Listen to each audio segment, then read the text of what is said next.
Garments দেশের উন্নতি নাকি শ্রমিকদের নির্যাতনের কারখানা? ভিডিওটা আপনি সম্পূর্ণ দেখবেন, তবেই বুঝতে পারবেন যে আমি এই কথাটা কেন বলেছি।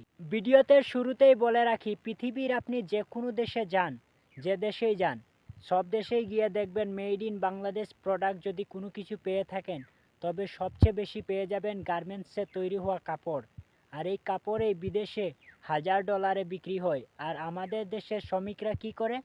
মাত্র 12,000 টাকা মাসে দিতে হিমশিম খেয়ে যায়। আর বাংলাদেশ পৃথিবীর 2য় নম্বর অবস্থানে অবস্থান করছে কাপড় ব্যবসা বা গার্মেন্টস ইন্ডাস্ট্রি। আর প্রথম নাম্বারে অবস্থান করছে চীন। তবে তার বিনিময়ে কি পাচ্ছে বাংলাদেশ? গাড়ি ভরে ভরে টাকা। আর সেই টাকা কি করছে? ইন্ডাস্ট্রি নিয়ে যাচ্ছে আর শ্রমিকদের দিয়ে দিচ্ছে শুধুমাত্র 12,000 টাকা। আর সেই টাকাও দিতে অনেক ডিলে করছে বা বিভিন্ন ধরনের সমস্যা দেখিয়ে তাদের বেতন আটকে রাখছে বা বিভিন্ন ধরনের অজুহাত দেখিয়ে তাদের জীবনকে নষ্ট করছে। তারা সকাল 8টাতে যায় গার্মেন্টসে আর রাত 10টার সময় আসে, কিন্তু বিনিময়ে তাদের শ্রমের বদলি শুধুমাত্র সেই পরিমাণ টাকা পায় না। তাদের শ্রমের যে পরিমাণ টাকা পাওয়ার কথা সেই পরিমাণও টাকা নির্দিষ্টভাবে পায় না।